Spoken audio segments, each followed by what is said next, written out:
Well, hello and welcome back, my body language buddies. My name is Jesus Enrique Rosas. I'm the body language guy, and welcome to episode 48 of the Jesus Enrique Rosas show, the penultimate of this year officially.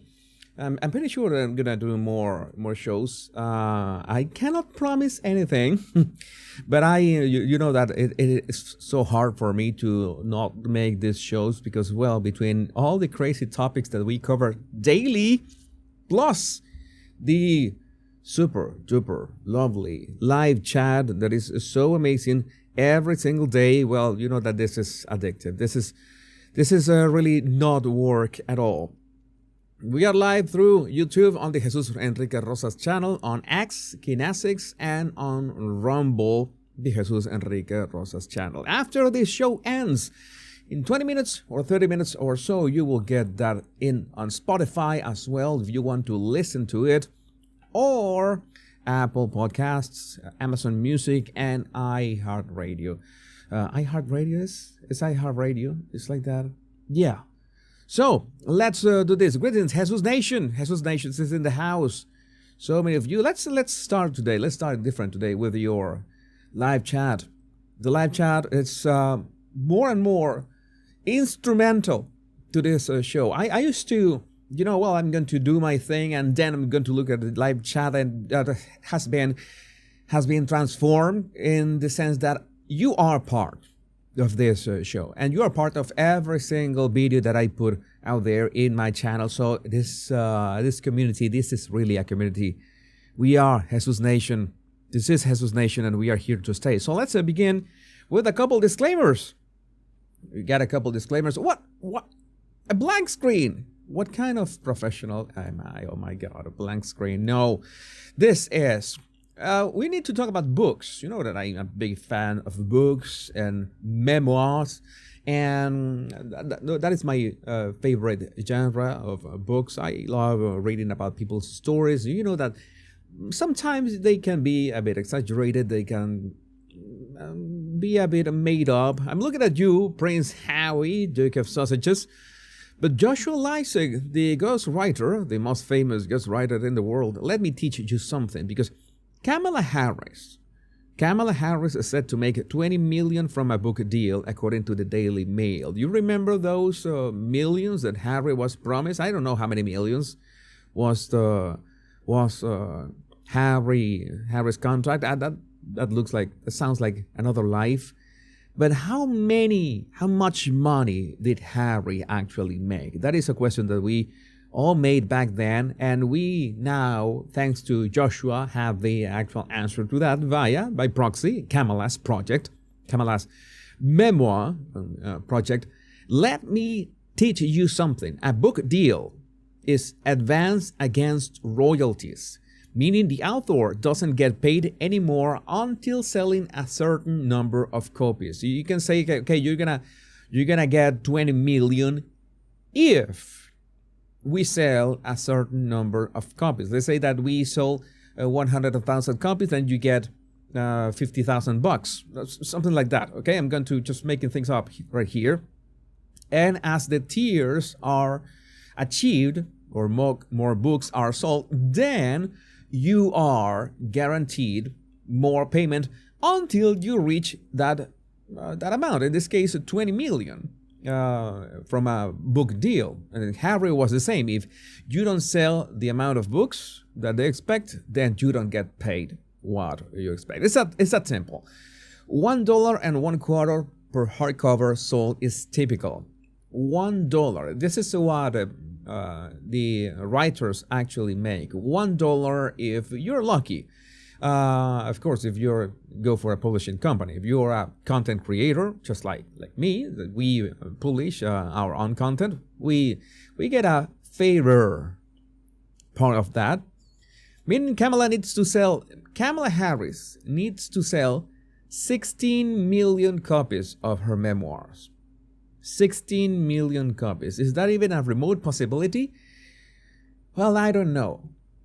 I really don't know, but she got 75 million votes, so we can guess that maybe she can actually sell, I don't know, maybe 5 million books.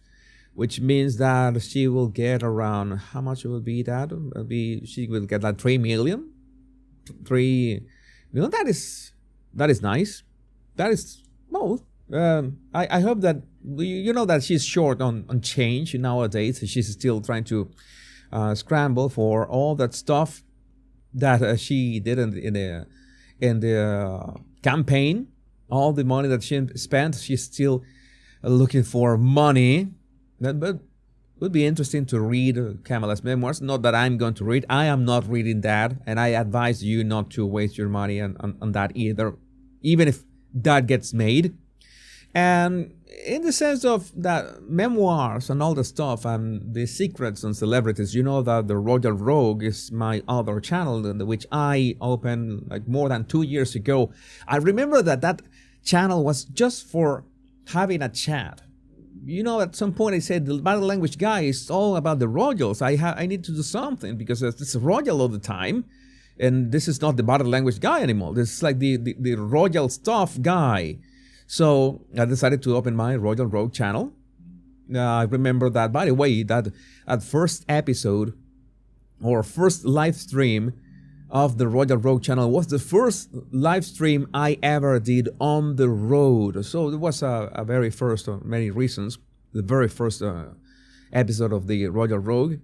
And now we have people like Omid Scobie. I don't know if you know who this guy is, but it's one of the most, let's say, forgettable characters of the British Royals drama. It's like he was the official shield for the Harkles not long ago, and he tweeted this like 2 days ago. Requirements to become a royal commentator expert in 2024 or 2025. 0 journalism experience, be totally unhinged and unhealthy interest in kids you don't know, hardcore royalist, happy to do GB News and shit YouTube shows for pennies, limited vocabulary, and own a USB mic. Well, Omid, I'm going to tell you something. I am just 3 of those things. I have 0 journalism experience, like 0. No, not at all. That one, you got it right. I have limited vocabulary, although, well, I have to be fair. When I do those vocabulary tests in English, I score like an 5% of top percentile, which is quite good. So let's say I have a decent vocabulary, and I own a USB mic, which you might be looking down. Oh, a USB mic, what a peasant you are. What a peasant you are. And super chat from Samantha. Samantha, thank you. At work, popping in and out. Love you all in this awesome community. So happy to be here. Jesus Nation, all these countries love you, our fearless leader. Jesus, yes. Thank you, Samantha. So he was looking down on royal commentators, and I always encourage my fellow royal commentators, and having 0 journalism experience, limited vocabulary, own a USB mic. Well, I have more than 200,000 subscribers on a subject that I am literally the one who knows the less about this topic. So, this is a problem. I have the mojo. That he wishes he had. That is the difference. I have maybe it's the accent, the way I say the words. Maybe I remind you of Ricky Ricardo. Maybe I make fun of Meghan and Harry like no one else. Maybe it's the body language stuff. Maybe it's the ties and the 3-piece suit, and maybe it's a bit of all that. But it has been a great year. Has been a great year for both the Royal Rogue, the body language guy, the scene surgeon, the power pundit. Yeah, I went crazy creating channels. I don't know what to do. Maybe in 2025 I began nurturing those smaller channels into something bigger, because it worked. It really worked with the Royal Rogue, and all thanks to you. And you know that envy is a thing. And today's show, we need to talk about we need to talk about envy in some way. Yeah, Elon Musk, Donald Trump, this is my current mood. This is the mood that we should have. The mood of the bosses. And people are calling that Elon Musk is the ghost. It's like the ghost president or something like that. I don't know the exact term. But what happened? You know what happened to that huge bill? That huge bill. Even ever seen a bigger piece of pork? You know that they call this pork barrel because, well, in ancient times, let's say that politicians used to dry pieces of pork on barrels and then give those pieces of pork to people. So, buy people. Everybody, so many people have a price, and maybe people can be bought for a piece of pork, and that's why they call them pork barrel politics. And in this case, this was a piece of pork. That was Elon was saying. And he also posted this, let's say this thought. No bills should be passed Congress until January 20 when real Donald Trump takes office. None. Zero. And that was his opinion. He's just a civilian. He's just someone who is going to work for Dodge, which is not currently established. We have to wait until Donald Trump takes office. And, well, even so, it already has, by the time this video was being produced, more than 40 million views. More than 40 million views. All right. So it was non-negligible. And now people are saying, after all this, that somehow Elon is controlling the government. I mean, how does that work exactly? It's like all the followers you have on X, and by the way, I thought that X, or it used to be Twitter, was going to die at some point, especially after Elon buying it. And now it's so influential. And who cares if it has 40 million views? And all this, all these politicians suddenly realized, oh, wait, they took down. The budget bill was destroyed, turned to shred just because of the backlash. But the backlash was not only from Elon Musk. The backlash was from the public because Elon Musk brought this to the public. Maybe not Elon Musk. Maybe someone else blew the whistle on this.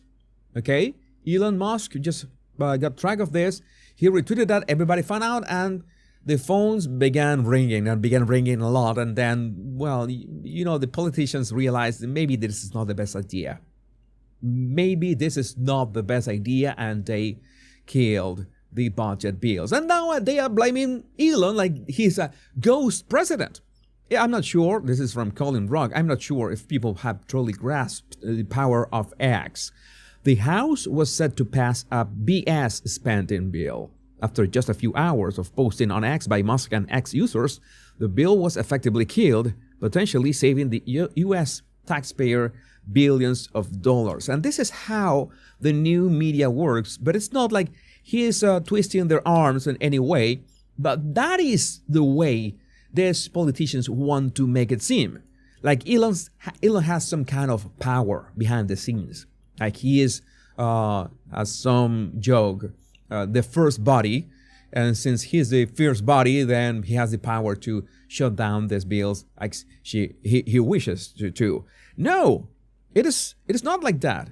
It is not like that. Let's play this with the correct captions, of course. Make sure, all right, so you can understand what is the current temperature of this topic. Right now in the past 30 or 40 minutes here that they might try to pull this interim spending bill off the floor and maybe just go with a clean bill. Unclear what that means for disaster assistance. Well, a clean bill would be that not a 1,500-page bill. It would be like maybe a 100-page bill. That would be more manageable. Here's what happened. A post on X by Elon Musk sent shockwaves through the Capitol. House Republicans were trying to see if they have enough votes to pass the spending bill in the next hour or two. Musk posted that anyone who votes yes should lose their office in 2 years. That is just an opinion. That is, anybody who votes this should lose their job in 2 years. That's just an opinion. You could have that opinion on X. You could have that opinion on Facebook. You could have that opinion in virtually any platform. What would be the difference? What would be the backlash about this? Why would politicians fear what Elon Musk thinks? And lawmakers are scrambling. The tweets from Musk and others, has that complicated this?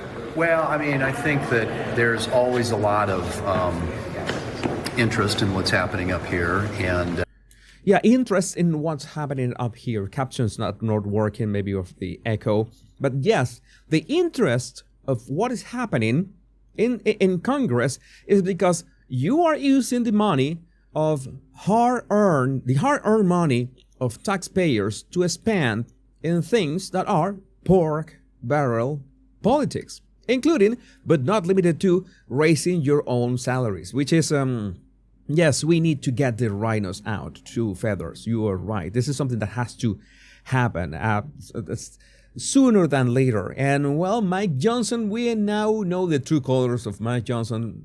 Many of you already warned me a long time ago about him. I still didn't have, I didn't trust him. And this is what happens. This is more than interest. They're telling people if they vote yes, they should be voted out. the social media world is a part of our politics, and I think members have to expect that. There are going to be a lot of hard votes in the next couple of years.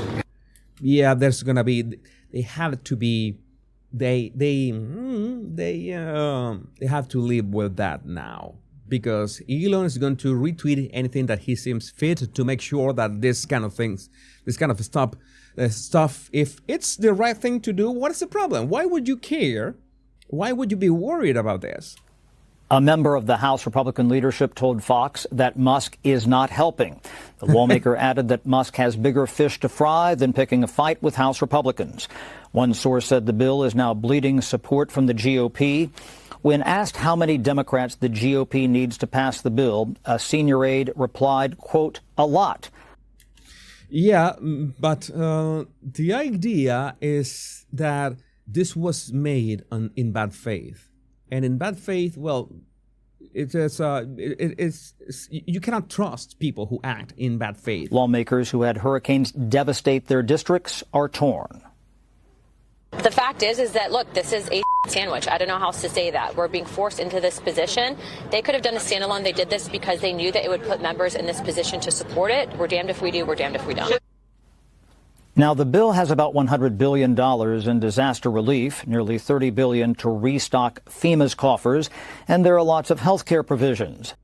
Yeah, that is the kind of things that you say nice things, or you put in nice things in there, like 5% of the bill is that's okay. But then you have 95% of this slob that you want to, that's why they call that an omnibus. You want to put all of that, so you pass everything at the same time. It's a trick.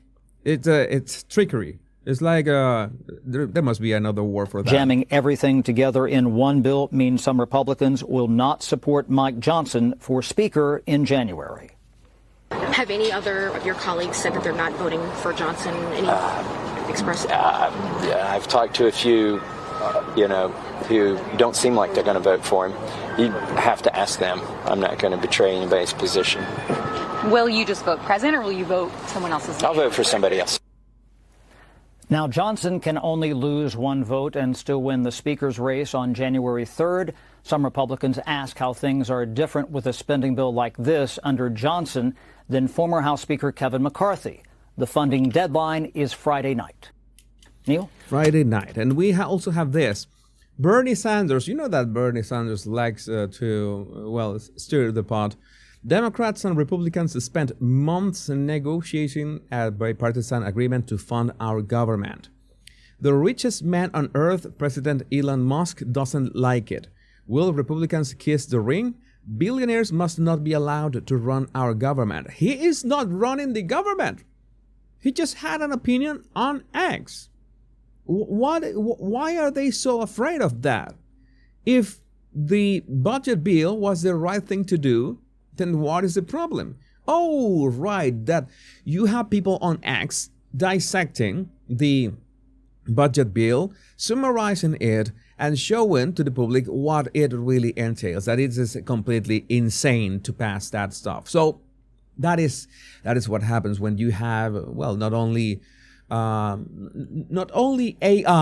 to summarize 1,500 pages in just a couple of hours, but also let's say not only the richest man in the world, but also the most followed in the most open platform in the world, saying that this is a bad idea. So it's all about opinions. If you're doing the right thing, why would you care? As KCND Asiedo says, Elon didn't stop the bill. Elon made the people aware of the bill. The people dislike the length and timeline and content of the bill. The people pressure the elected representatives to not to pass the bill. Elon is one of the people, and the people stopped the bill. This is as simple as it gets. These politicians, I don't think that they have the ability to understand this kind of things. I'm going to hop onto this. Howard Mortman shared what Representative Brad Sherman said. We know who caused it. We had a deal. We negotiated a deal, and then Musk decided to change the deal. Do I call him President Musk? Why would you pay attention to Elon Musk? Why would you pay attention to him? That is insane. I don't know who's going to win this shutdown, but I know who loses, and that's the American people. And we know who caused it. We had a deal. We negotiated a deal. And then Musk decided to change the deal. Do I call him President Musk? No, you don't have to call him President Musk. It is not necessary, like, at all. But you could have, like a backbone and realize if you have been negotiating that bipartisan bill for months and you expect everybody to, let's say, approve a 1,500-page. By the way, if you have been discussing it for months, how come you are rushing it to? You're rushing to give it a green light right now in 2 days. How does that work? You want to cram everything in there? No, that is just not possible. You are doing that in bad faith, and no, that is not how we roll right now. Many people are saying we voted for change. And we see that it's like Biden is trying to auction all the material of the wall and like give it away to make things harder for Trump when he takes office. Everyone is making sure that the world is a bit more unstable the time Trump takes office. But I think it's not working. I'm sure it's not working. We still have a January ahead of us. We have Christmas. We have January ahead of us. There's a lot going on. But my hunch is that this is not going to be the last time they try to pull one out of the blue. Now that Trump is going to be the next president of the United States. But again, I would like to know what you think about this in the comments. It's a bill of deception. You have in your chat. There was a super chat, by the way. I'm gonna highlight it. 2 feathers. You sent a super chat, but you didn't say anything. Thank you for your awesome super chat. Remember that if you're on YouTube, you can send your awesome super chats. Make sure to like and subscribe.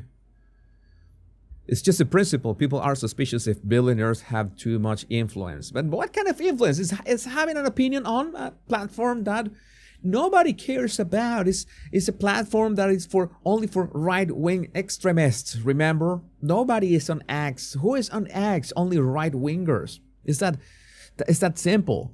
That's all. So why would they care about Elon Musk? Why do they fear him so much?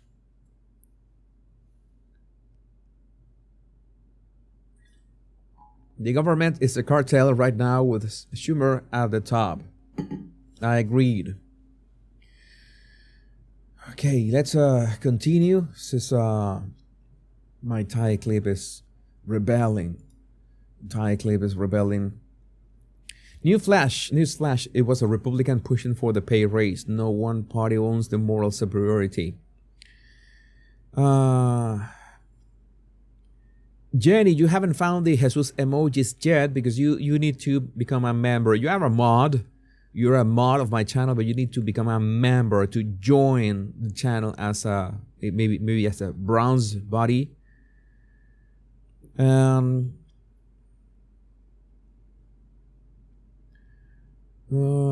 sure if Biden actually gave amnesty to 1,200 terrorists. I don't know.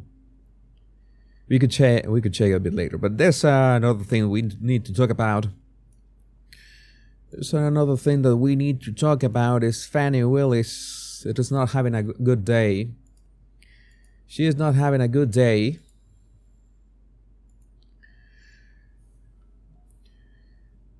And it's time to talk about Fani Willis.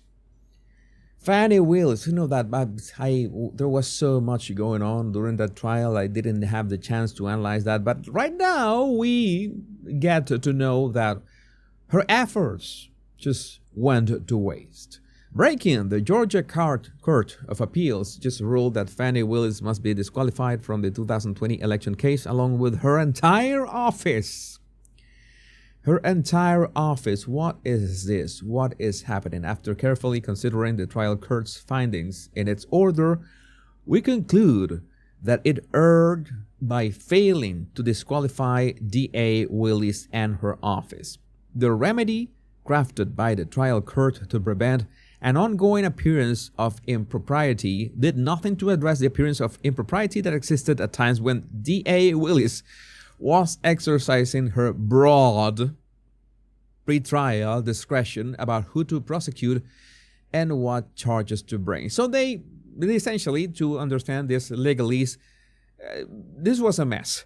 While we recognize that an appearance of impropriety generally is not enough to support disqualification, but we're talking about an appearance of impropriety big enough.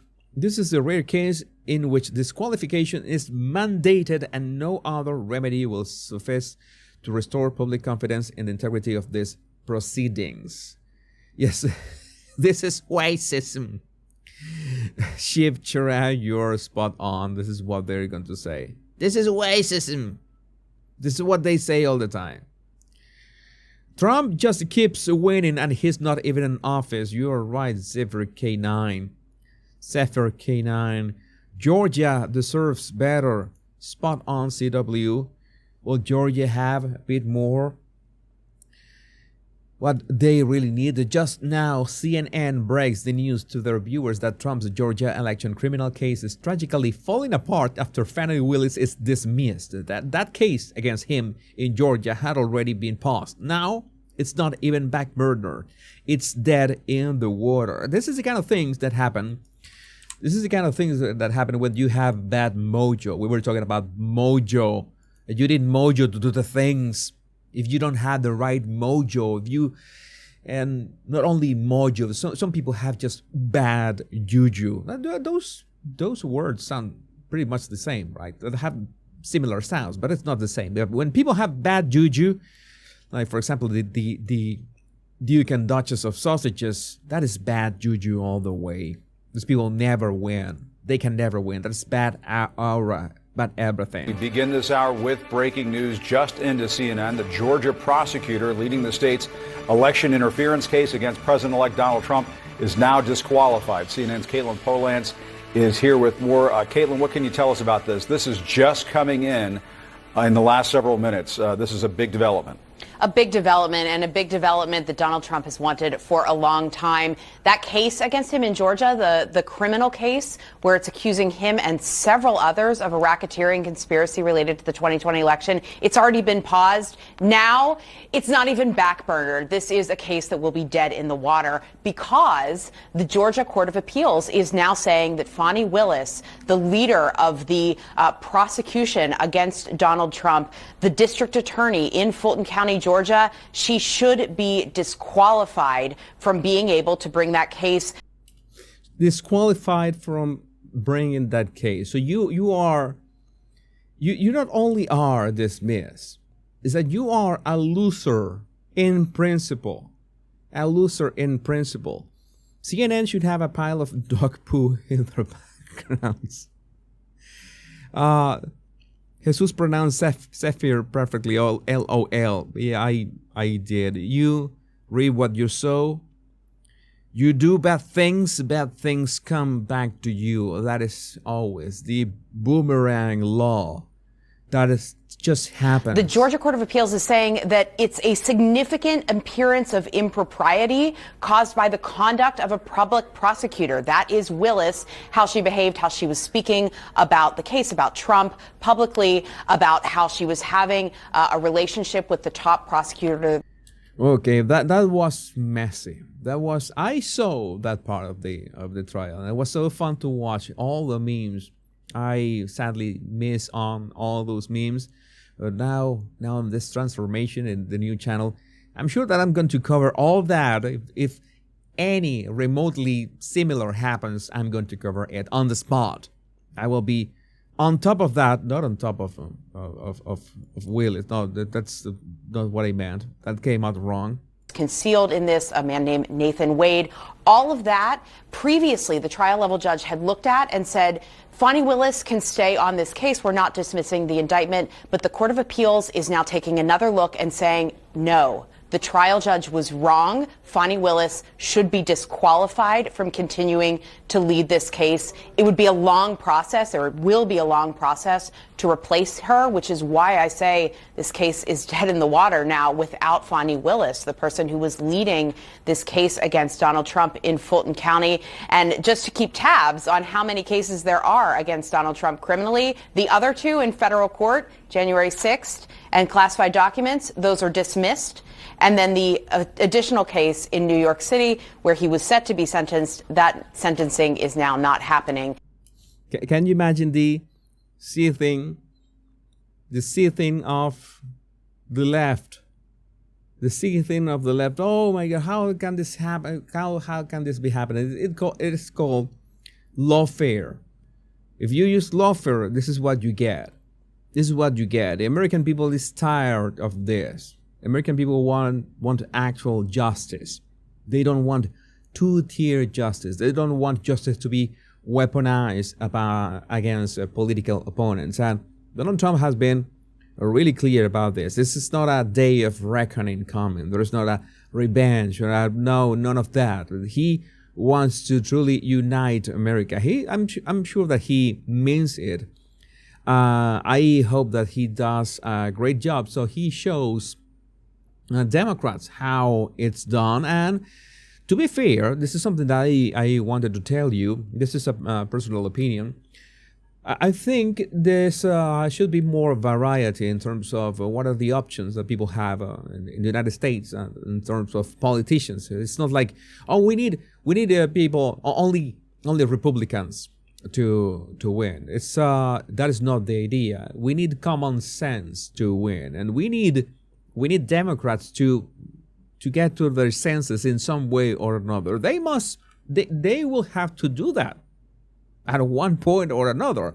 Maybe they need to lose a couple more elections, presidential elections, until they realize, hey, you know what? The DEI, the woke stuff, the killing babies is not working. Maybe we should change course. Maybe that way, maybe that is simply not working. I guess that they're gonna take a long time, but I want them. I want them to realize that, because if you have not one but two parties, well, trying to do the right thing for the United States, then you can propel a country forward even faster for any country. And this is for any country, and this will be the ideal, that every country has many parties to choose from, and not necessarily let's vote for the least, for the less bad one. Is that the way that we say, the less bad? As Donald Trump enters the presidency, each of these courts that is handling a criminal case is essentially removing that issue from him to have to deal with in any period of time in the near future. All right, Caitlin Polans, thanks for that added perspective. Yeah, that added perspective was necessary because, this is Donald Trump doing. Well, it's he just keeps on winning. Peg B, welcome to Body Language Body. Peg B just became a member. Let's see if I can search for that. Can I say it? Yeah, Peg B just became a member of the Jesus Enrique Rosas channel. And as a member of the Jesus Enrique Rosas channel, she can use the emojis, just as J.E. May. J.E. May also became a member. And she can use the emojis, those emojis that you see that appear every now and then. Veronica has the right words.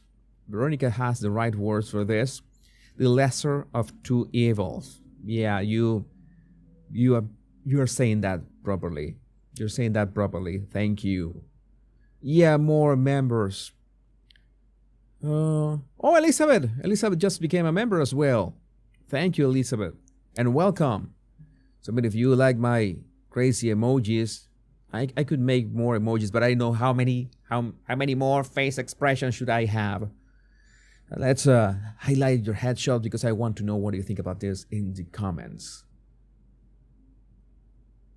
So, what else do we have here? Let me check my X dashboard. Case closed in New York City too. The Colombian merchant and Braga what? Oh my God, I cannot read that. Which bucket of crap smells the least? Yeah, pretty much. Let's see.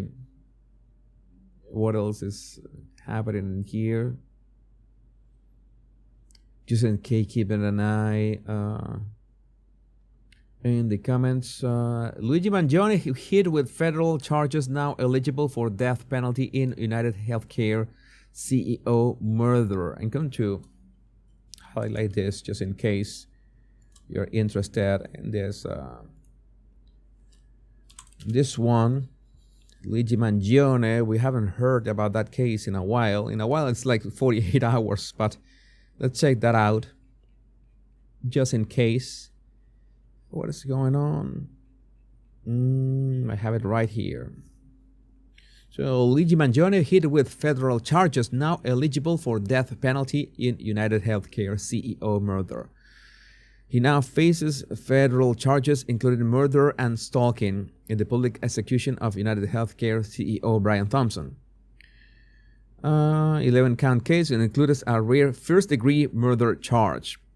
Prosecutors pursued the federal case to ensure the death penalty remains an option as New York abolished capital punishment in 2004. Supporters gathered outside court, many dressed as the Super Mario Bros. Character Luigi, in solidarity with Mangione. Oh my God.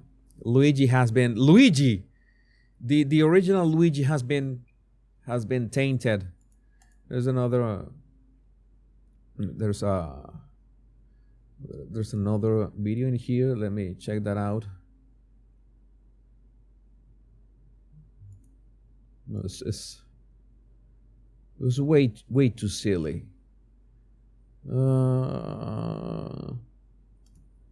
I'm going to show that either way.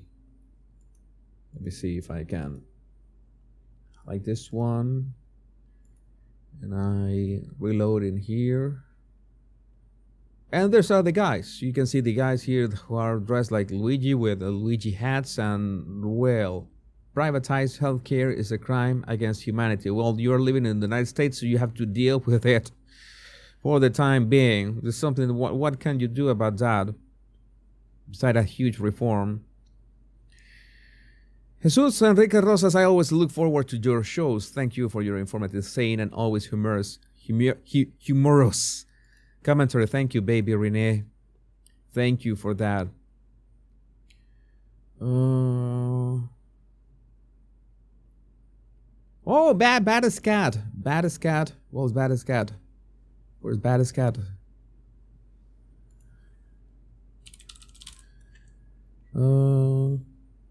Baddest Cat just became a member. Welcome, Baddest Cat. Thank you for becoming a member. And now you have all the cute emojis to use in the live chat. Have all the cute emojis now. Let's see, what do we have here in the store. I have a question. I have a question about this. I need to understand something. I need to understand why people on the internet are up in arms about this this dress, and I need you to help me, my lovely body language buddies. I began seeing this dress everywhere, and not gonna lie, it caught my attention for some reason, and I said, well, there's some kind of raw Milkmaid dress. Well, the last time I saw some kind of uproar or actual uproar about a dress was that dress that was like black and blue or golden, and you know that dress that was really controversial. And now we have this. I tried to. I asked Grok about what was the brouhaha about this dress. The raw Milkmaid dress has sparked a significant discussion on X due to its unique branding and marketing approach by the conservative women's magazine Evie. Here's an overview of the discussion. We are talking about conservative women, and since, let's say, my show is pretty much about conservative values and that right-winger Latino, how I'm called by the libtards, then I consider that I should cover this. Branding and design, the dress named the raw Milkmaid dress is marketed with a nod to traditional femininity and conservative values, drawing inspiration from 17th century European dairy maids. I'm going to read this, but I'm going to show you, I'm going to change here and show you the dress itself so you can keep this in your screen while I keep reading the description of Grog. However, the term raw, the term raw, combined with the provocative styling of the dress, including elements like a corseted bodice, cinched waist, and a leg slit, has led to a mix of interpretations. Critics argue that the name of and marketing visuals are more suggestive or even fetishistic than one would expect from a brand promoting traditional conservative womanhood. What do you think about this? I'm keeping an eye on your comments. I'm going to read your comments in real time. She is beautiful. You're right, Claudette. She is beautiful. Libtards, my favorite Jesus word. I don't know if I can make an emoji with that word. I don't know if YouTube is gonna frown upon me. If I had a lady, I'd buy her one. Wolf Blitzer, you have an amazing taste. I concur. Where's the milk? Where's the milk? That's the big question. I was asking myself that question. Where is the milk? I have some ideas of where the milk is. But well, I continue with Grok's assessment. Conservative critique. Some in the conservative community, particularly those who advocate for traditional or tradwife values, which tradwife is those TikToks or Instagram posts that you see of I don't know, women tending to the garden or baking their own bread or sewing their own dresses. I don't know. It's like this. It is nice, I guess. It's like it's a trend that is women in these activities that are very healthy in many ways. Okay, have expressed discomfort or outright criticism. I don't know what they were expecting. Maybe they were expecting a turtleneck or something. Oh, she's showing too much. Where's the link? You want?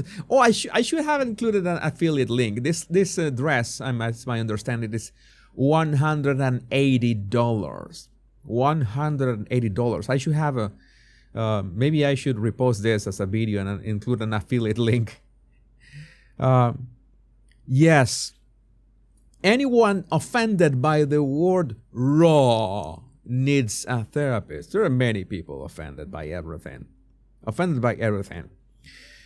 The name raw milkmaid dress is seen by some as overly sexualized.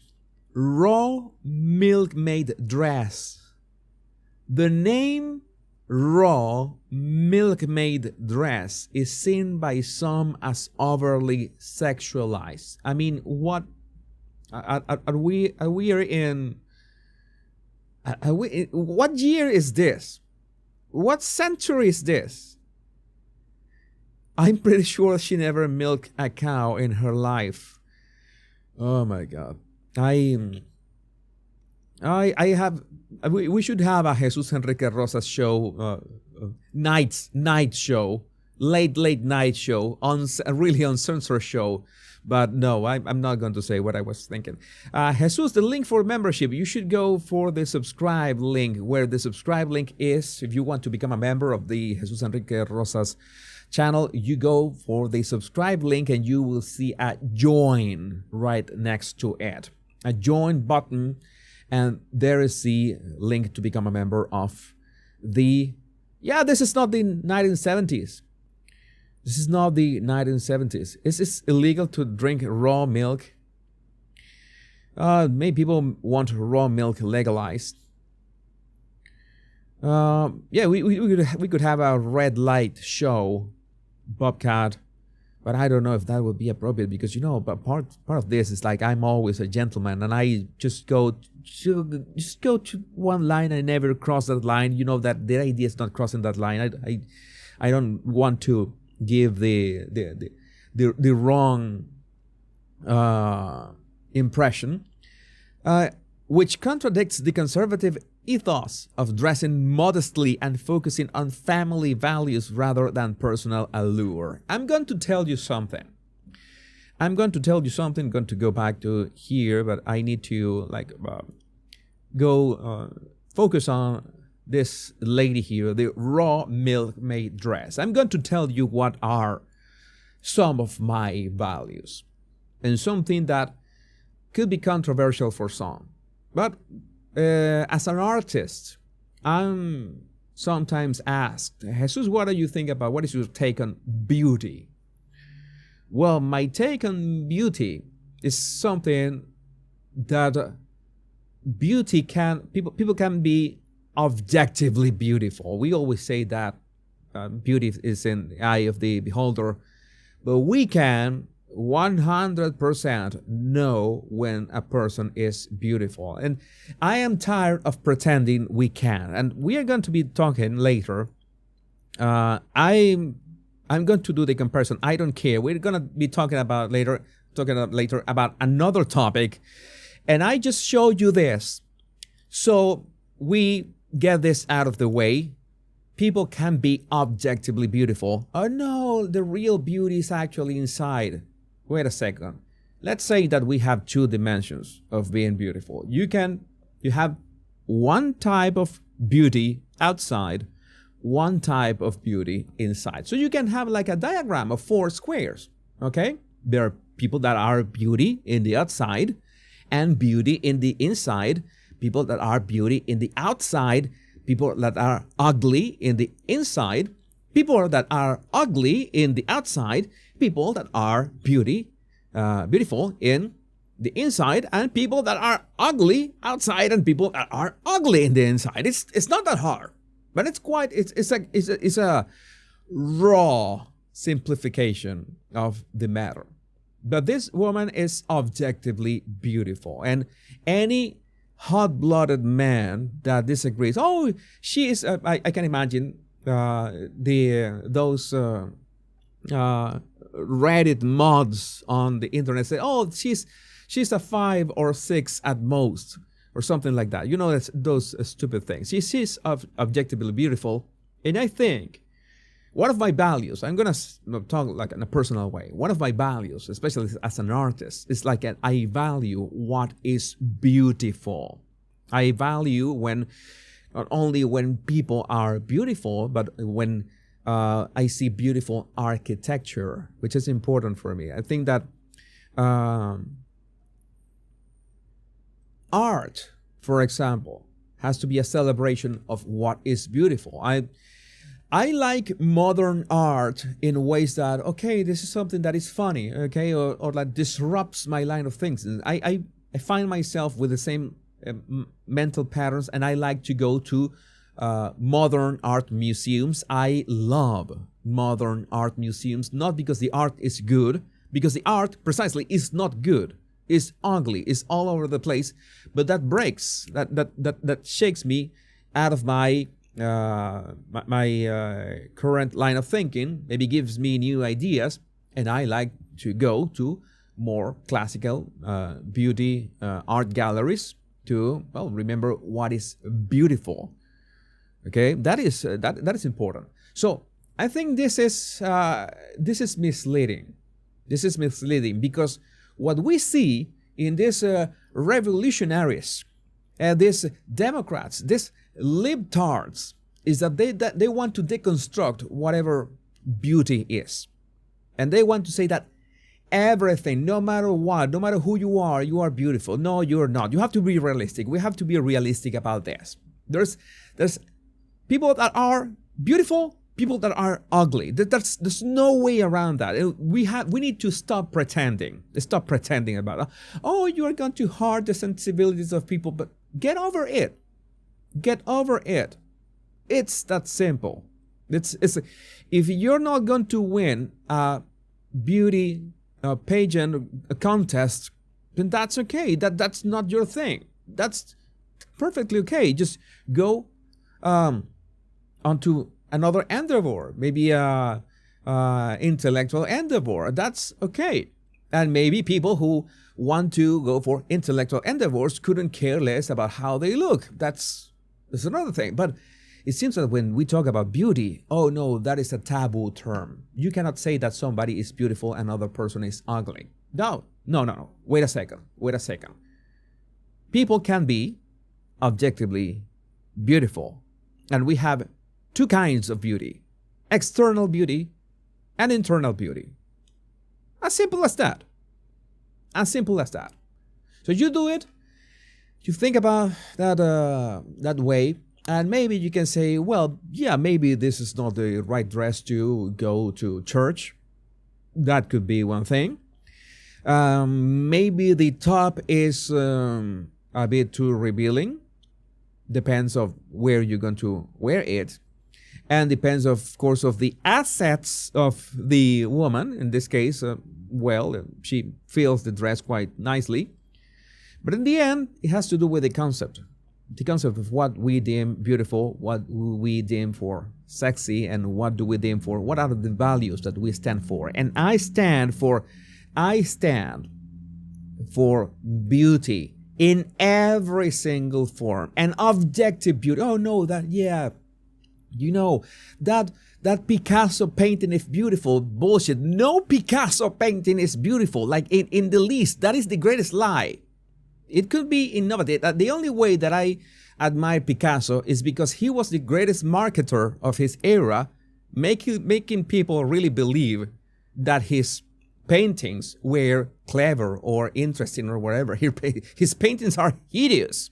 Let's get over. Oh, let's put a name to that. Cubism, genius, absolute genius, a marketing genius, not a painting genius. He was a genius painting, of course. He was a prodigy from a very early age, but his paintings, his cubist paintings, no. The only painting that I would say is worth naming is the Guernica, because it depicts war, and war is ugly and hideous. The painting is ugly and hideous, so it fits. But in general, no, those paintings are ugly. Nobody's gonna tell me otherwise. Again, a marketing genius, Picasso, but that is not beauty. And we need to celebrate what is beautiful. And yes, people can be beautiful in the outside. And we need to realize that something that is something that is a fact of life. And if you maybe you don't feel that you're beautiful on the outside, there are many things that we can do. Like, for example, I can dress nicely, right? That's something that I can do. I know that I'm not going to win any beauty pageants either, but I make sure to get a fresh haircut, to try to shave clean, okay? Do my part, right? But nice lighting and all that stuff to present myself as this. What I do to my lovely audience is trying to, put express my ideas and my points of view with my ambience. Okay, I try to present myself in an aesthetic way because I think that my lovely audience deserves that. So I think this represents that, and yes, of course, it's absolutely sexy, and we could say voluptuous, and not to mention, I haven't even mentioned her facial expression, which is rather suggestive, very suggestive, and it's part of the marketing, very well done. But this is important. Is the concept behind that? Either way, I would love to know what you think about this in the comments. And I've seen your comments. I'm seeing your comments, and yes, I agree with most of them. Samantha cannot find the emojis. Have you tried reloading your browser? I don't see a join or membership button anywhere. You should be looking at. You don't see the join or membership button. Let's do something. I'm going to help you. I'm going to help you right now because I can give you. I'm going to make a very quick pause. I'm going to give Samantha and anybody who wants to join as a member. I'm going to yes.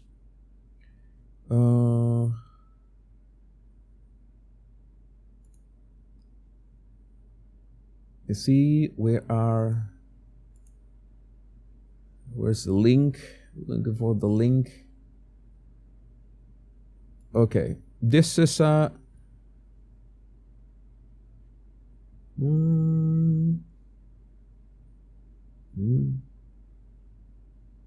there's a link. I'm gonna show you here. Wait a second. No, that's not the right link. I'm going to make sure to send you to the actual link itself.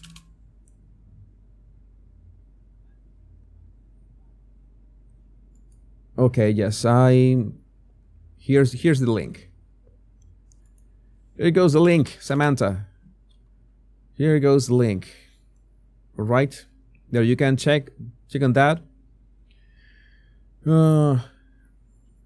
I should change that video, by the way. Hey, Zephyr, join. Zephyr K9 is in the house. Zephyr K9 just became a member. Thank you, Zephyr, and welcome. And for anybody who wants to join, there's the link. I just I'm going to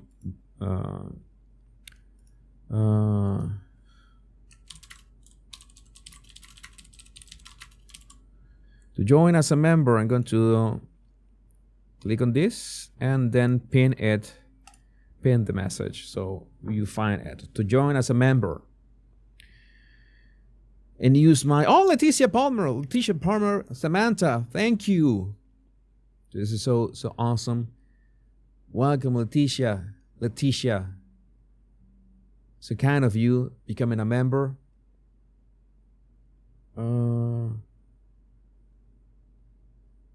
Jean Cartier, what's going on with your account? And Samantha, thank you for becoming a member as well. So many of you, great and welcome. I appreciate that for your support. I'm going to make more emojis. I don't know, maybe let me try to come up with more emojis so you can. It's a join-a-thon. It's my pleasure. Thank you, Samantha. Let's see what else we have on for today's show.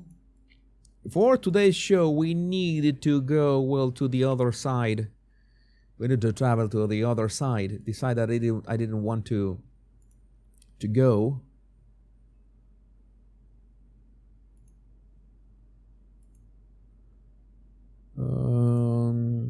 And about just check in quickly what is going on in my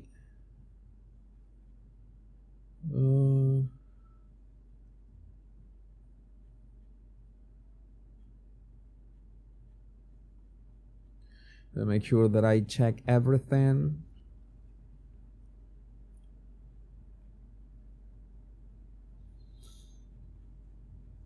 The latest news before we move into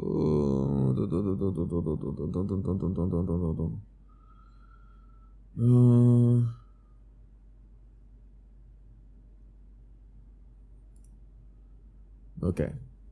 So let's continue with the next topic. Jesus Nation Unite. Jesus Nation Unite. I was going through all family photos from the 50s. All the women were dressed so nice. Hardly see women in dresses anymore. Yeah, we need to dress better. We need to dress better. Oh, Holly Mitch, Holly as well. Holly Winchell. Thank you, Holly. So nice. And also, Bilbo Baggins. Where's Bilbo? I don't see Bilbo. Where's Bilbo? Oh, Bilbo Baggins. Bilbo Baggins just became a member. Oh, so many of you. This is great. And thank you. And who else? James Jameson was gifted a membership by Lady Starbar. Thank you, Lady Starbar, and welcome, James. Lady Starbar gifted 10 Jesus Enrique Rosas memberships. Thank you, Lady Starbar. Oh my God, this is awesome. Oh, I don't know what to say. This is great. Stacy Prewitt was gifted a membership by Lady Starbar. Living Life Loving was gifted a membership by Lady Starbar. Where's Lady Starbar? Latanya Jones was gifted a membership by Lady Starbar. Lady Starbar, where are you? Thank you. Absolutely, thank you. Appreciate that, and the community appreciates that as well. So many of you are gonna use my crazy emojis. So many of you are going to use my crazy emojis. What is this? Look in my ex. This is so awesome. So many of you membership bonanza. Yeah, this is crazy. Also, it is your mom. It is your mom. Welcome as a member. Oh my God, this is crazy. And James Jameson gifted 5 Jesus Enrique Rosas memberships. Oh, I don't know what to say. GDBT was gifted a membership. Cass Williams was gifted a membership. Oh my God. Thank you, James Jameson. It's so awesome. I don't know what to say. Jan also became a member. I'm speechless. I'm speechless about this. I don't know what to say. This is kind of things that, okay, the show should be going on, but it's incredible all the love that I'm feeling right now. And thank you, SSGB. You gifted 10 last month. Yeah, so many of you didn't know that the memberships, because I rarely mention them. And I also make, if you who are making, you're becoming members for you who are becoming members, just becoming members, I have secret videos in my channel. I have secret videos in my channel. I'm going to give you the link to my secret videos so you can there is my link to my members only videos right here that only my members can watch, and I will be adding more very soon. I will be adding more very soon. I want to work on my body language project. Keep working on my body language project because the Jesus Enrique Rosas show has been amazing. Has been an amazing experience. I love this chat fam so much. This chat is so, yeah. You have secret videos. I just share the link in the description in the live chat. It should be in the description as well. I'm going to share that link in the description of the YouTube. Let me see. Change this. I'm just flattered by all the support. I do my best to give you the best commentary, the best show, the best everything. Can be crazy at times, can be hectic at times. Going to add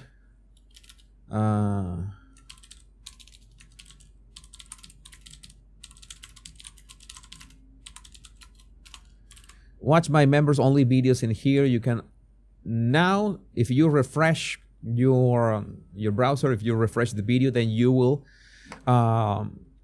see that you have access to my members only videos. I will be adding more of those.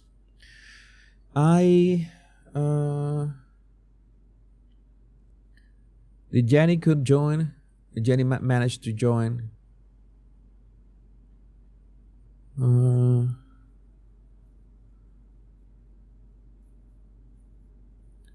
I really, this is the kind of things, yeah, I try to entertain you as much as possible, and this is just epic.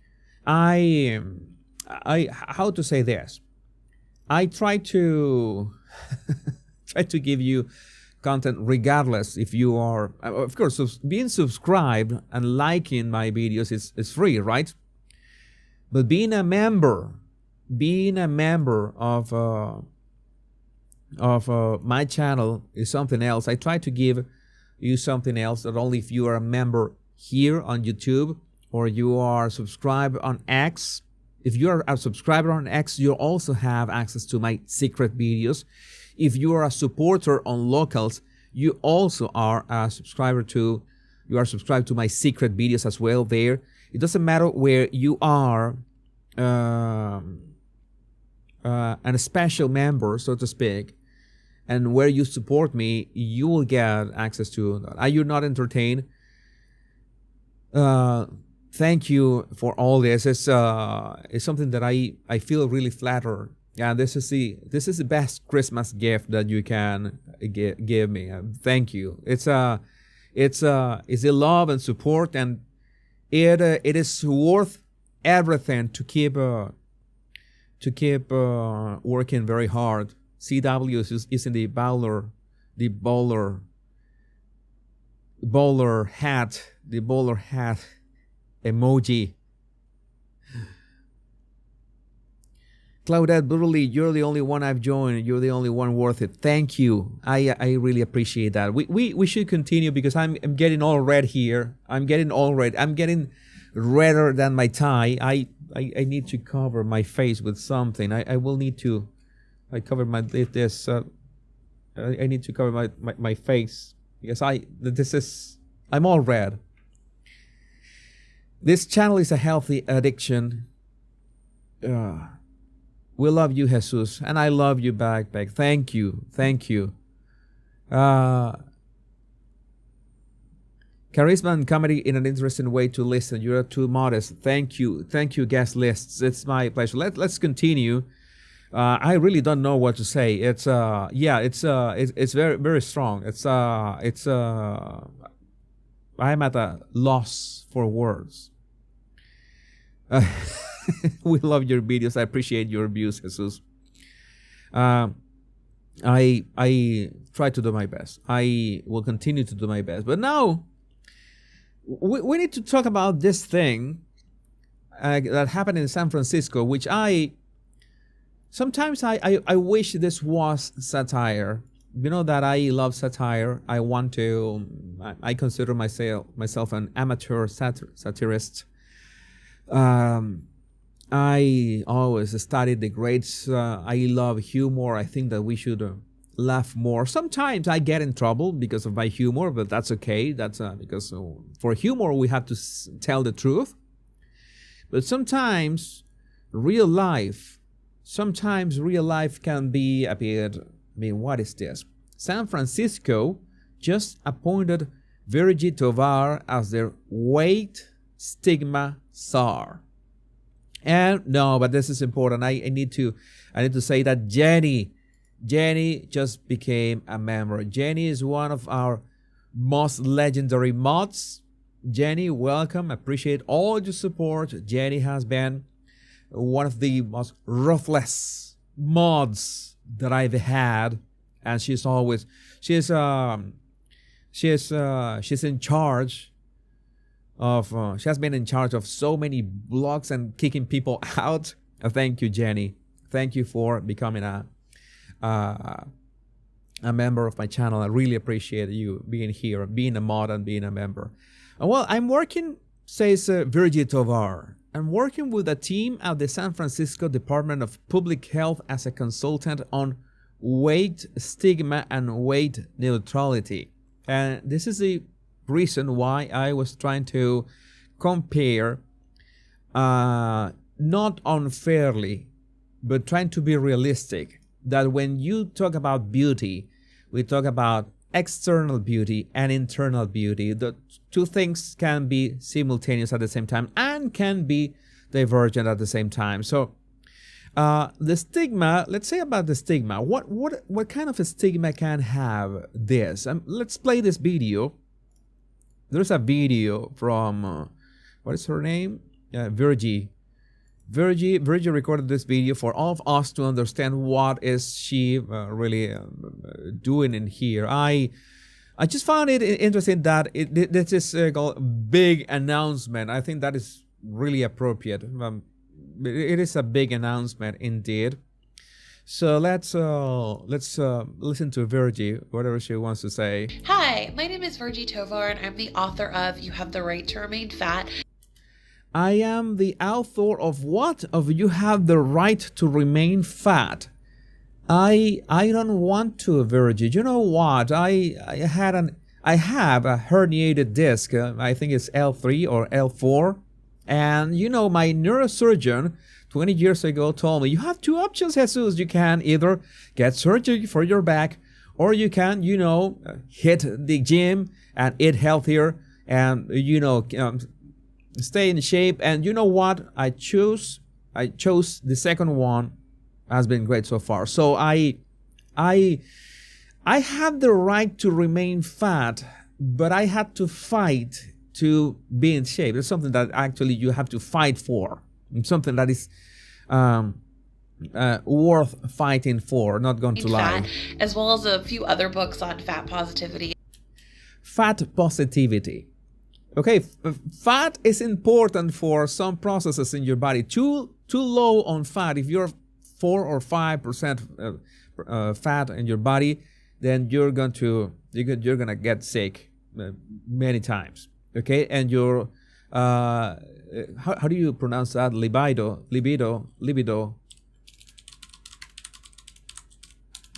This is important. Libido.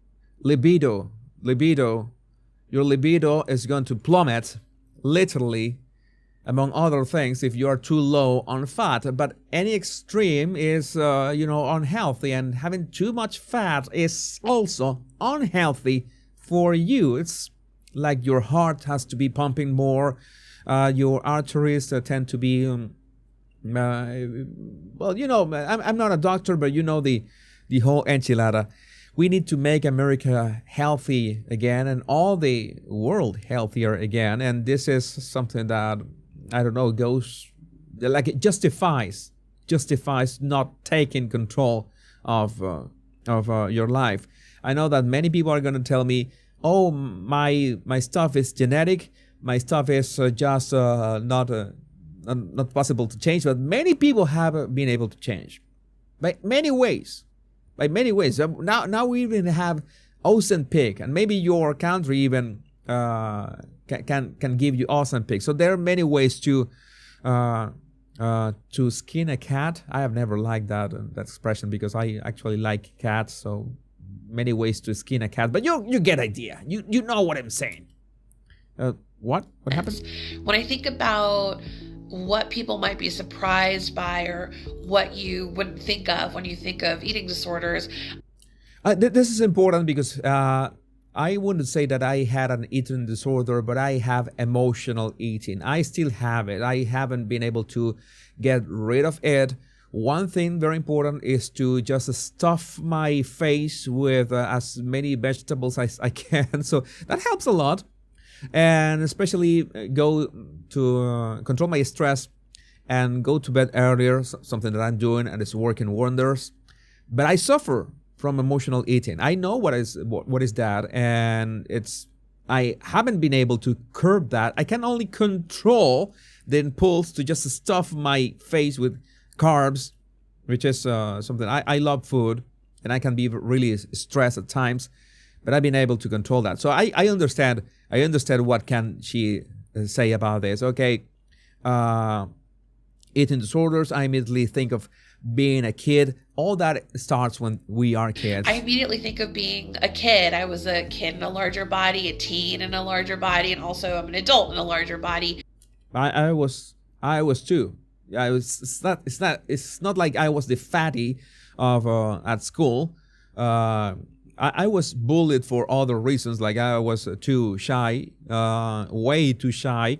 But it's not like I was the fatty, but I was not the most athletic either. I remember one time in physical education class that we had to do the dips, right? And in Venezuela, the grades are from 1 to 20, and your grade for that assignment was going to be the amount of dips that you could do, literally, okay, from 1 to 20, okay? So I got 2.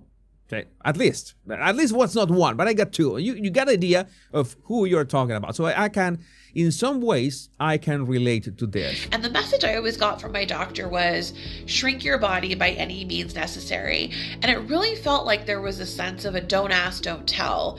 So because I truly believed, right, and this is where I think the surprise comes in. I really believed that this was about my health. It is. There's no but. What is a dip? Dip is when you have these two parallel bars and you dip between them and you lift your. I'm going to try to do the. You have the two parallel bars here and you raise your body between the parallel bars, right? Those are dips. Dips. Yeah, I did too. It was well more than like 1.5. But my teacher at least was merciful and say, well, okay, I'm going to count that.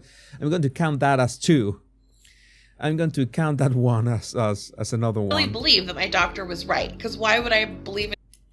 Yeah, it's about health. It's about health. It's actually about health. You want to deny it, but it's about health.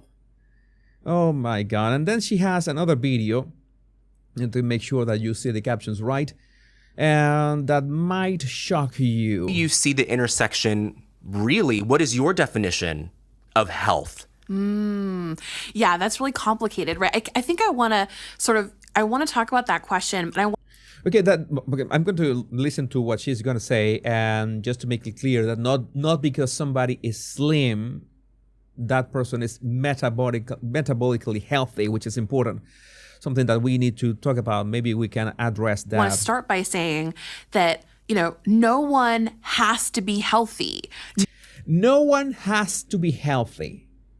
No one has to be healthy. Wait a second. I have heard the expression, not because someone is slim, it means that they are healthy, which is true. Not because you're slim means that you're healthy. But if you're obese or morbidly obese, most probably you are not healthy either. So that's there are many other troubles that you can have, but this expression, this sentence is outrageous. No one has to be healthy. No one has to be healthy. What is this? No one has to be healthy.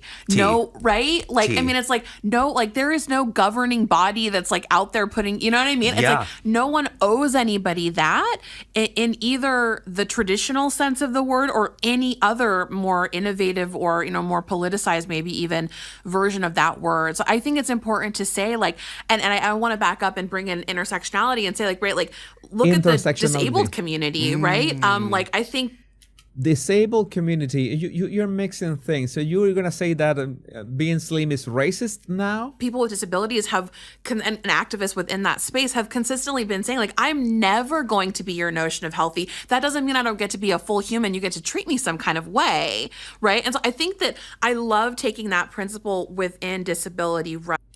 I didn't understand a word. I simply, maybe I was not paying attention.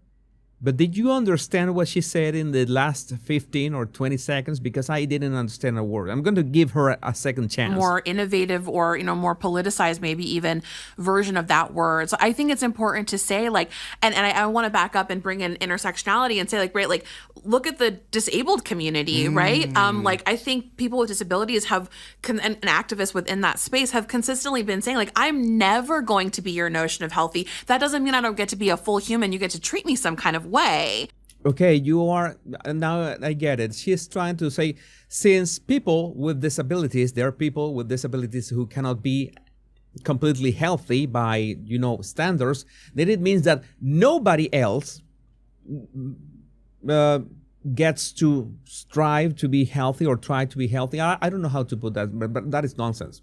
That is nonsense. I think that everybody deserves to be healthy. That starts, of course, with physical activity, with having good food to eat, which in the United States, you know that they put all this poison in the food.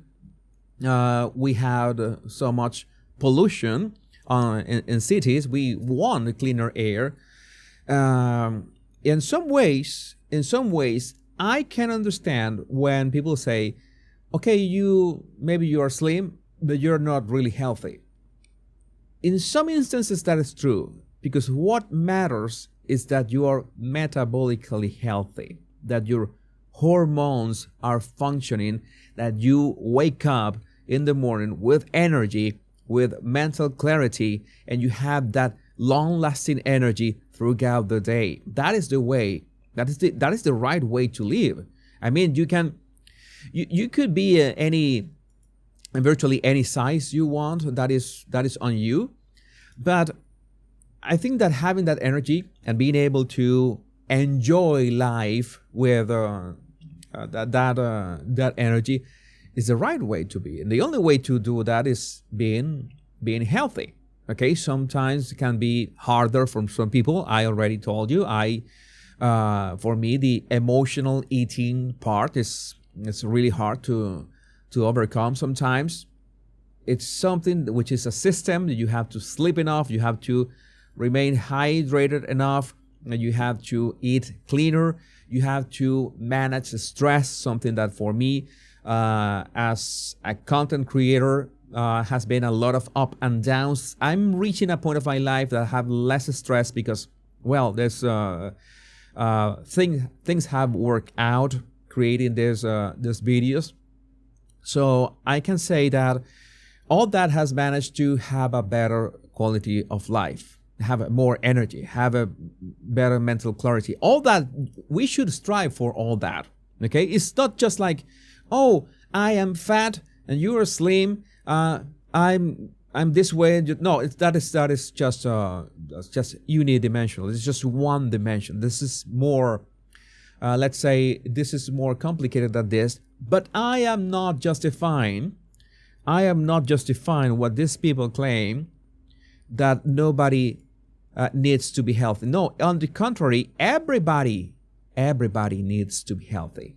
Everybody needs to be healthy. And we're talking about statistics. They want to deny the fact that if you are obese, then it's much harder to be metabolically healthy. That is so simple. That is simple. If the fatter you are, the harder is for you to be metabolically healthy, to have the energy levels that you need for better quality of life. And don't get me started. So many of you, my lovely body language buddies, are from the United States. But some of you are from countries in which you have universal free healthcare, such as Canada. And universal free healthcare only works when people have, all the population have, since they are children, this consciousness that, or being conscious that if you, let's say that you don't pay attention about your health, then you're going to become a strain in that public health care, which happens in Japan. In Japan, you are literally bullied. You're literally bullied into being in shape. If they put like at work, like they put you this, I understand, they put you this 2 bars. If you cannot fit between those, then you are, they tell you have to work less and exercise more or something like that. They essentially bully you. They have this stigma about that. Why?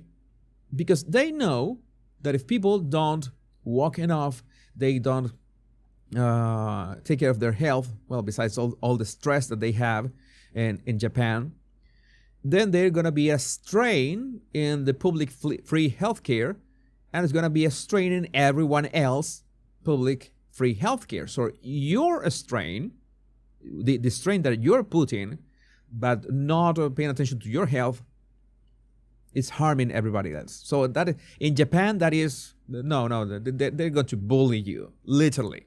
They're going to ostracize you. They're going to make you feel bad. You have no honor, whatever.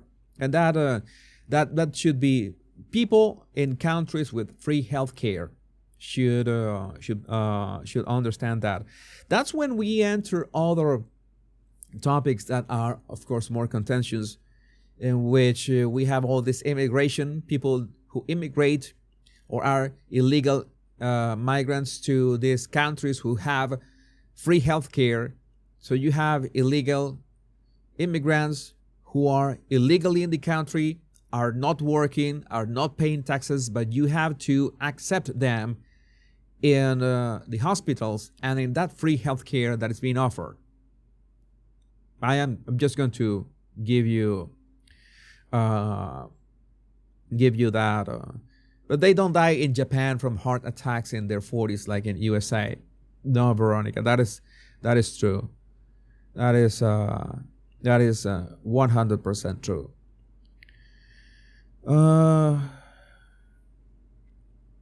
Going to highlight your comments, by the way.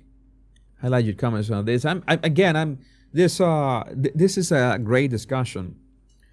Can be an uncomfortable discussion because I know how hard can it be to be in shape, especially if you're stressed. We nowadays have all this stress coming from every single angle, all that is happening in the world, not only what is happening in the world, what is happening in our families, what is happening in our lives. I need to make more money. I need to figure out how to pay the bills. Like, money is the number one stressor nowadays, not to mention relationships. If you are in a toxic relationship, if you are in a relationship with a narcissist or a manipulator or a toxic personality, that is also more stress. There are countless things that are going on. Or if the food is in itself in the United States is addictive. It's not only addictive, but the size of the rations is something crazy.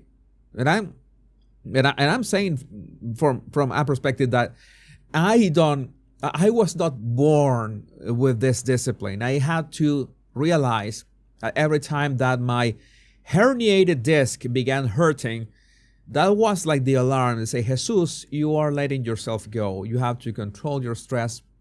How do you control your stress? So many of you have asked me, how do you control your stress? Anxiety is one thing. Let's see. Maybe you don't know, but I have a video on my channel that I recorded a long time ago to control anxiety, so you can control anxiety or keep anxiety under check. I'm going to give you the link. I'm going to show you which video is that, because that is important. It's a meditation video. This one, let's see. I'm going to show you here the thumbnail so you know which one it is. And I'm gonna give you the link in the live chat. This is the video. The video, 8-minute guided meditation to calm anxiety. It's a short video. It's gonna be very helpful if you have. Does it have typing? Doesn't have typing. Sadly, there's the link in the live chat, and I'm going to add the link also in the description of this in YouTube.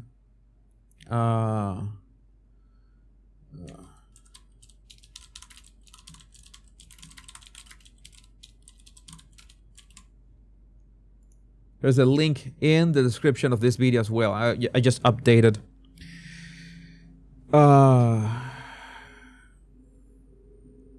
Some of you like this video already. Some of you have seen that it's important to control anxiety, because anxiety is what, in my case, is the main trigger that I find that makes me overeat. Sometimes it could be emotional eating, that you just automatically go to the kitchen and open the fridge. My case. Or you are eating and you keep eating and keep eating and keep eating. It's something that it's again. I have gone through the whole enchilada, pun intended. I love enchiladas, by the way. I love Mexican food. You can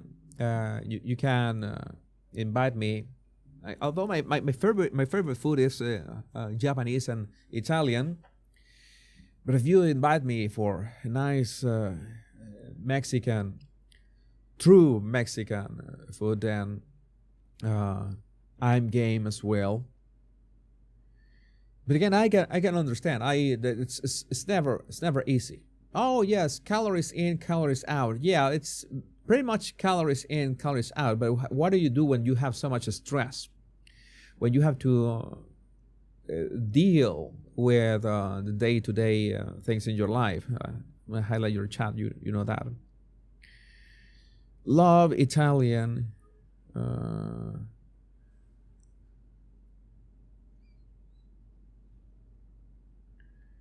Jenny, I gain weight if I eat over 1,000 calories. I'm not slim. That has to do with your metabolic rate. How many calories your body burns every day. I'm getting hungry from this discussion. Yeah, we begin to talk about food, and you know how it is. We shouldn't be talking about food. I need to have dinner now, by the way. I have to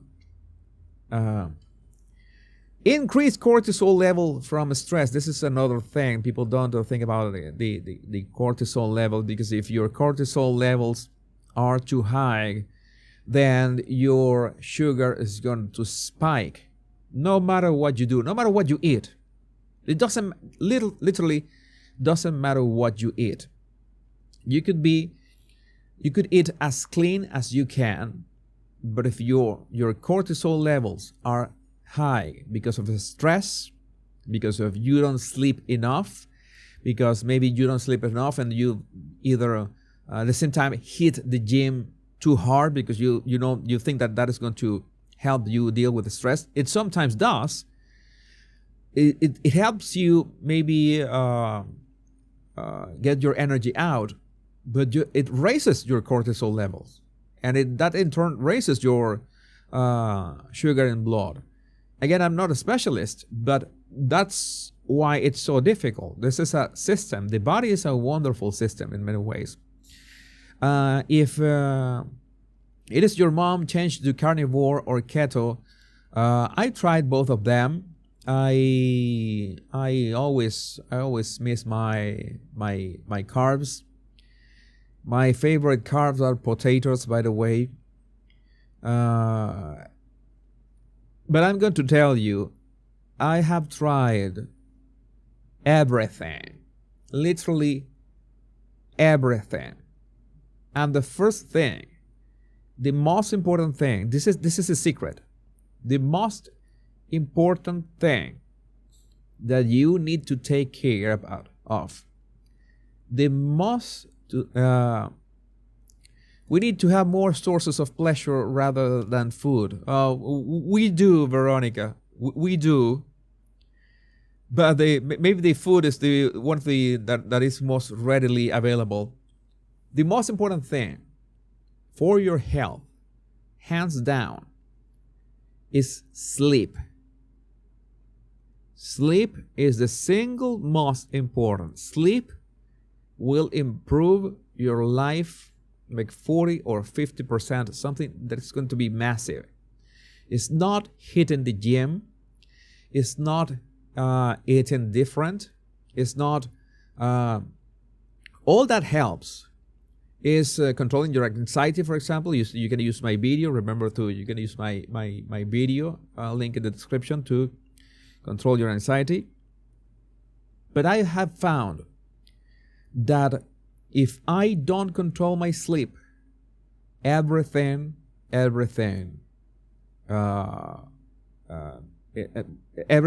fails. The gym fails, the eating clean fails, the try to reduce anxiety fails, everything else fails. Sleep is the number one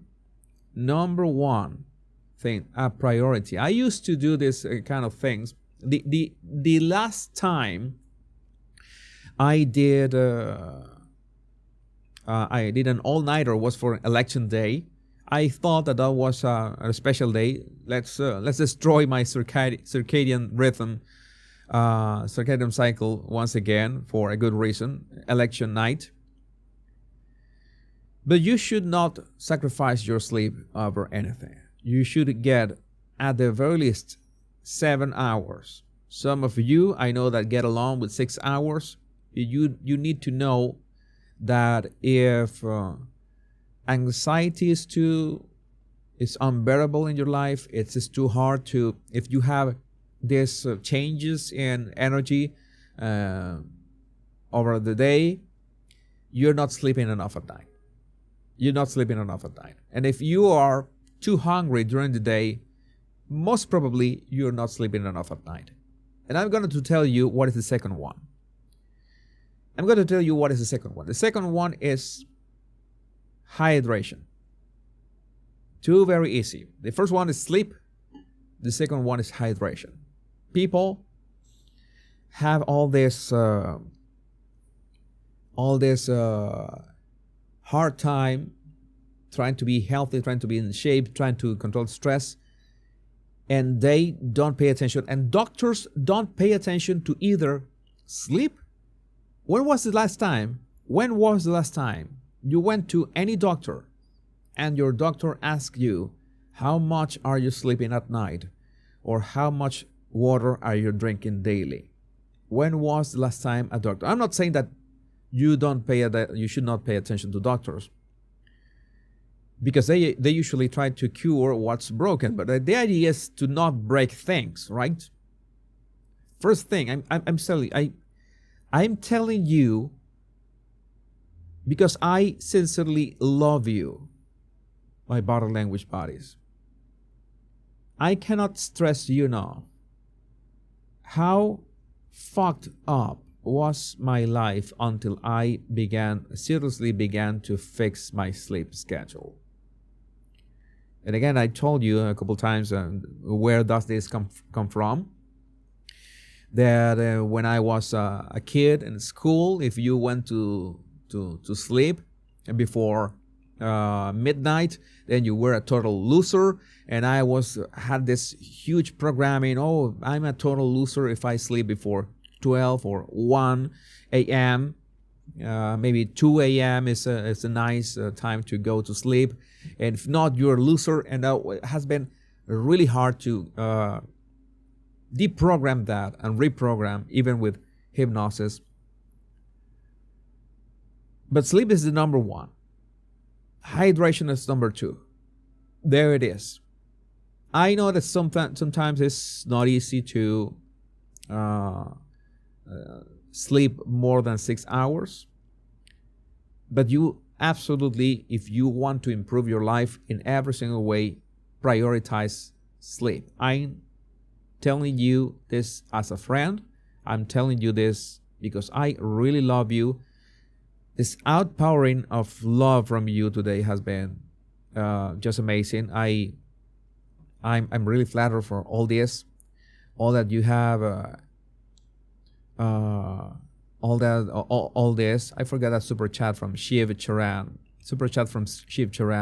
Covering such dresses will bring more members. Indeed, Shiv. But again, this is something that hits very close to home because I know how hard this is. There are many things hard in life, and taking care of ourselves is important because we are not alone. We have people that love us. You. I know that you're watching. I know you're watching right now. You have people that look up to you. You have people that love you. And people that love you and look up to you and mind about you and want to look after you, they want you to be well. I don't know which other way to express that. They want you to thrive, to be healthy, to be happy, everything. And yes, being healthy indeed is part of that. It's absolutely part of that. So I think it was this kind of conversations are important, even if this is not the usual stuff that we cover in our show. But still, I'm the owner of the show. It has my name right there. I am the owner of the show, so I can just speak about these topics at large with you. And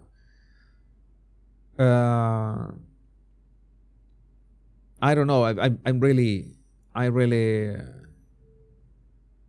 would like to say that we should always strive for more, to be healthier, to be happier, to be wealthier, to have more influence, to have higher and higher goals. And that is the I think that is the greatest way to not only be healthy but fulfilled. Let's strive to be both healthy and fulfilled. What do you think about it? What do you think about this? Arepas will fix all the problems. Yes, very good. Reina Pepiada. Arepa Reina Pepiada, that's the best arepa in the world, in my humble opinion. My body language buddies. My name is Jesus Enrique Rosas. I'm the body language guy. And until we meet on another video or another live or on tomorrow, episode 49, the last official show of 2024, I am not going to say that I'm not going to do more shows this year, but officially tomorrow is the last one. I know myself very well, and no matter what happens, I'm pretty sure that I'm going to touch base with you at any point, because you know that this is we are like a family. We are like a family. We enjoy this. I enjoy this too much. I like to give you my insights, what I have learned from so much, and I want you to thrive, to be healthy, to be happy, and and of course to feel loved. And I think that we all feel loved in this chat, so pretty sure we're going to have a couple more shows before the end of this year. So remember the most important words: much love and bliss. Take care. Be safe. I love every single one of you. Bye-bye.